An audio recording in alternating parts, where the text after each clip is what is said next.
seemed to lose some of its realness. Life was no longer just modern, it became postmodern, playful. In the 90s, American films like Schindler's List, LA Confidential, and Silence of the Lambs were serious 40s genre pictures in new guises. But the real flavours of the times were irony and postmodernism, the idea that there are no great truths, that everything's recycled. More than previously, filmmakers started playing games with old genres, quoting from previous films, making films about films. Even the master of new American cinema of the 70s, Martin Scorsese, started doing this. Look at the ending of Scorsese's film Goodfellas. Like several of his movies, it's about gangsters.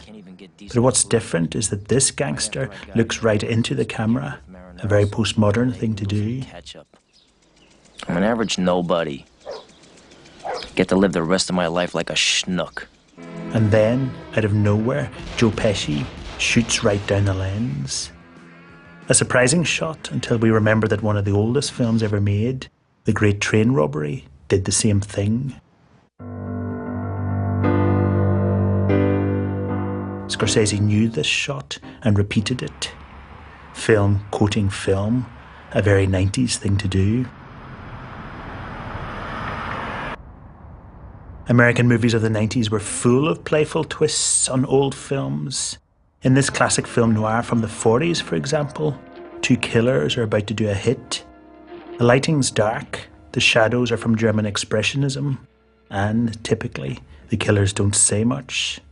There's little dialogue.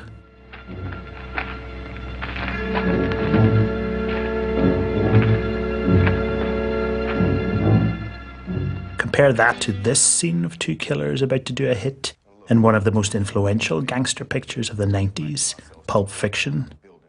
The lighting's much brighter, but what's more noticeable is that in Pulp Fiction, they talk a lot.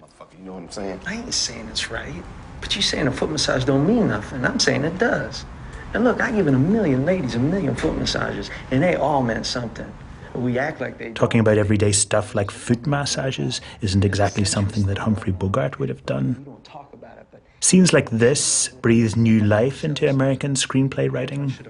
They stopped the story, but opened up the discourse. Man, these ain't no sense of humor about this shit. You know what I'm saying? It's an interesting point. Come on, let's get into character. It's as if they'd been out of character, like they forgot that they're in a movie. What's her name again? Mia. Mia. Why are you so interested? As if to emphasize the dialogue, the shot remains static behind the two guys, so we listen rather than look. Take care of her? No, man. Just take her out, you know. Show her a good time, make sure she don't get lonely. You're gonna be taking Mia Wallace out on a date? It is not a date.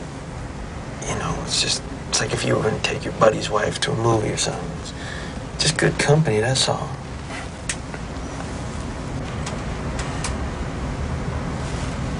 It's not a date. It's definitely not a date. This emphasis on the surrealism of everyday talk became known as Tarantino-esque after the film's writer-director, Quentin Tarantino. How you boys doing? About right here? Tarantino-esque somehow meant both more real and less real than life at the same time. And Tarantino wasn't only significant for his dialogue. Like Scorsese, he was a hyperlink to film history.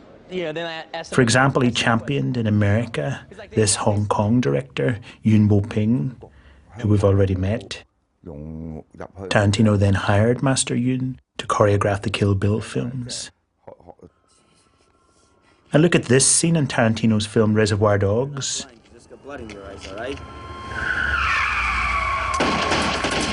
In long lens, wearing black glasses, Harvey Keitel shoots the police with 2 guns. 5 years earlier, in Ringo Lam's Hong Kong film City on Fire, Danny Lee, in black glasses, shoots the police with 2 guns. And here's the climax of Reservoir Dogs. 3 jewel thieves pull guns on each other, a death triangle, a warehouse, a police mole's bleeding, wide shot, then close-ups. Let's just put our guns down and let's settle this. Thieves have just done a failed heist. Joe, if you kill that man, you die next. Repeat, if you kill that man, you die next. Larry, we have been friends. And here's the climax of City on Fire. 3 jewel thieves pull guns on each other. A death triangle. We're in a warehouse. A police mole is sitting below them.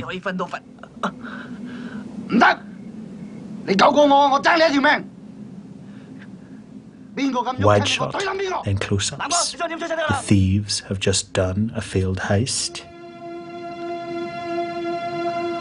Talk about déjà vu. Movie making about the story of film. And it wasn't only action cinema that Tarantino admired. He loved this art movie, Jean-Luc Godard's Bande à Part. This is its title sequence. Fast cut close-ups of the main characters. The letters cutting graphically up on screen. Tarantino used this title for his own production company, A Bande à Part. He was punning on film history. High 90s. His company logo appeared graphically, yellow on black, at the start of Pulp Fiction. Tarantino's postmodernism was in his writing, but a look at Natural Born Killers, made by Oliver Stone from Tarantino's screenplay, shows that visually Tarantino was a traditionalist. A young couple's on a rampage. Stone has this scene shot on film, on a glide cam and graded green. Duncan, Mocha, Wayne Gale. You want reality? You got it. My name is Wayne Gale! This POV shot's also on film, but in full colour. Then we're in handheld video. This mashup of styles is almost a definition of postmodernism. No one type of image could capture the truth. Reality was multiple and fragmented. A fourth strain of 90s postmodernism was the kooky, technically brilliant films of Minnesota-born brothers Joe